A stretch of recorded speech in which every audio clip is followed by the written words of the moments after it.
हरे Krishna.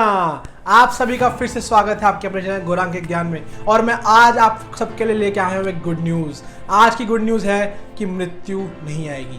But इस good news को implement करने के लिए मैं कुछ ऐसे पॉइंट्स बताऊंगा कि मृत्यु कैसे नहीं आएगी संसार के अंदर। सो चलिए स्टार्ट करते हैं।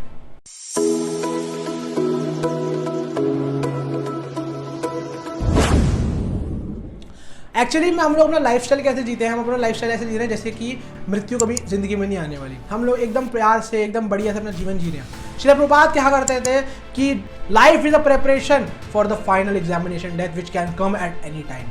जैसे कि एग्जाम्स आते हैं, एग्जाम्स आने वाले होते हैं तो उसकी प्रिपरेशन अगर हम लोग नहीं कर रहे तो इसका मतलब यही है ना कि एग्जाम्स नहीं आने वाले, हम लोग बिंदास हैं या फिर हमारा पूरा का पूरा सिलेबस काफ़ी ज़्यादा अच्छी तरह से हो चुका है।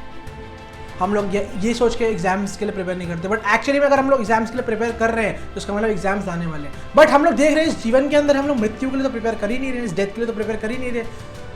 सो क्या है डेथ की प्रिपरेशन, या डेथ आएगी या नहीं आएगी? एक्चुअली में क्या है ना, शास्त्रों के अंदर बताया जाता है कि मृत्यु कहाँ रहती है। मृत्यु पता है कहाँ रहती है? मृत्यु हमारे सर के ऊपर रहती है, हमारे बाल पकड़कर। जैसी काल की घड़ी टिक टिक टिक टिक टिक टिक एकदम सही समय पे आ जाती है, वो मृत्यु बाल छोड़ के हमारा गला पकड़ लेती है। ये है मृत्यु एक्चुअली।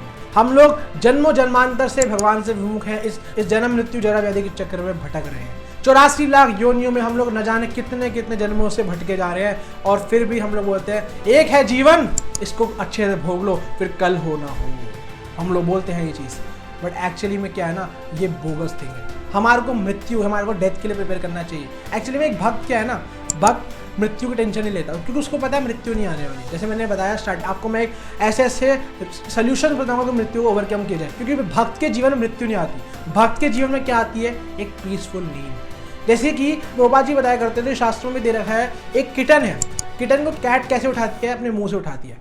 और चूहे को कैट कैसे उठाती है? अपने मुंह से उठाती है। अगर फिजिकल रूप से देखा जाए तो ये दोनों के दोनों सर्कमस्टेंसेस सेम है, बट ये दोनों सर्कमस्टांसेस अगर हम इसमें डीप जाएंगे, डीप स्टडी करेंगे, तो ये दोनों सर्कमस्टांसेस के अंदर अलग अलग से होता है। बिकॉज किटन के केस के अंदर जो कैट उसको मुंह से उठा रही है तो उसको प्रेम लग रहा है, उसको प्रेम की अनुभूति हो रही है। और जब माउस को अपने मुंह से कैट ने उठाया है, उसको डर, दर्द और मृत्यु की अनुभूति हो रही है। वैसे ही एक मटेरियलिस्टिक व्यक्ति के जीवन में आती है मृत्यु, और एक भक्त, एक स्पिरिचुअलिस्टिक व्यक्ति के जीवन में आती मृत्यु नहीं आती। उसके जीवन में आता है एक पीसफुल नींद। जब वो सोता है, अपनी आंख बंद करता है, और जब अपनी आंख खोलता है, उस टाइम पीरियड के बीच में उसको भगवान के दर्शन होते हैं, और जब वो आंख खोलता है भगवान का आलिंगन करता है। ये है बेसिकली भक्त के लिए मृत्यु।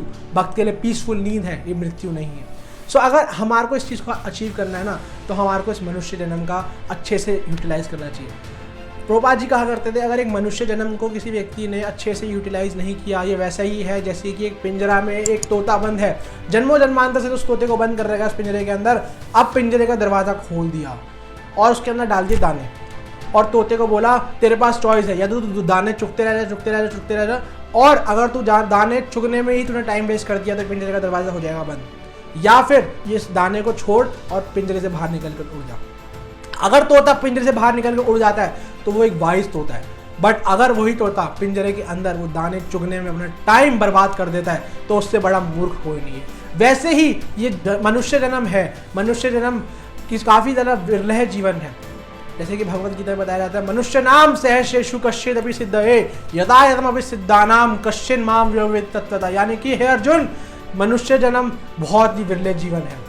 इस मनुष्य जन्म में एक विरल ही है जो भगवान श्री कृष्ण पे सरेंडर करता है, इस मनुष्य जन्म का यूटिलाइज करता है, इस मनुष्य जन्म का यूटिलाइज करता है जन्म मृत्यु जरा व्याधि के चक्कर निकलने में, और ऐसा व्यक्ति भगवान के धाम जाता है।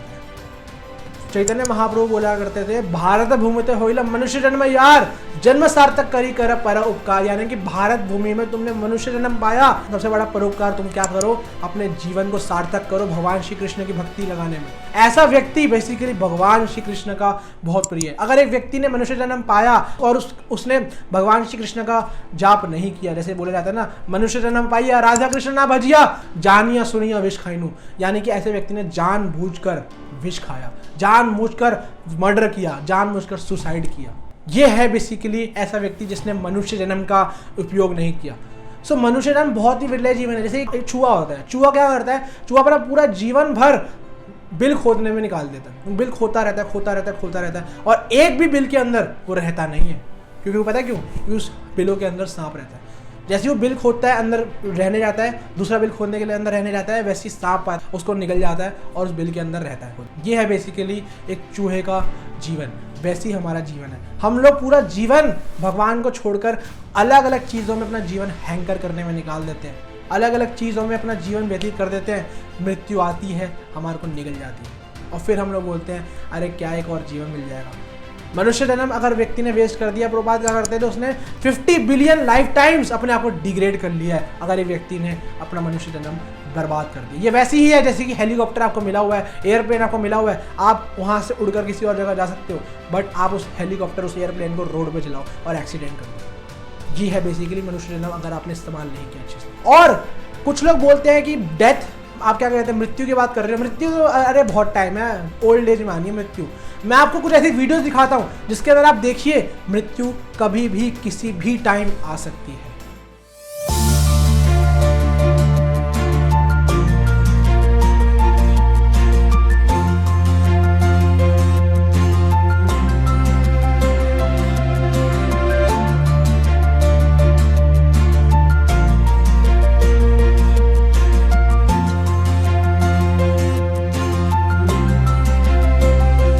आपने देखा इन वीडियोस के अंदर मृत्यु कभी भी किसी टाइम भी आ सकती है।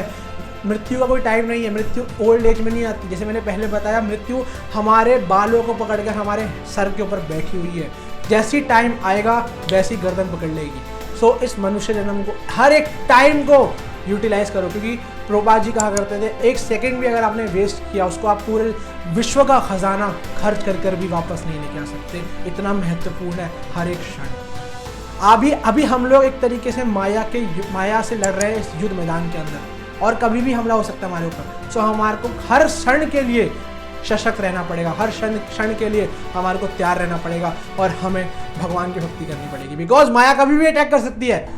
सो उस अटैक को नलीफाई करने के लिए हमारे को डिवोशन करनी पड़ेगी, और मृत्यु से बचने के लिए यही तरीका है कि भगवान की भक्ति करो। भगवान की भक्ति करेंगे, भगवान के भक्त बनेंगे, सो मृत्यु नहीं आएगी। उस समय हमारे को पीसफुल नींद मिलेगी, जैसे मैंने पहले बताया। इस मनुष्य जन्म का अच्छे से इस्तेमाल कीजिए, भगवान की भक्ति कीजिए, एट द एंड आप भगवान को प्राप्त करेंगे। हरे कृष्ण।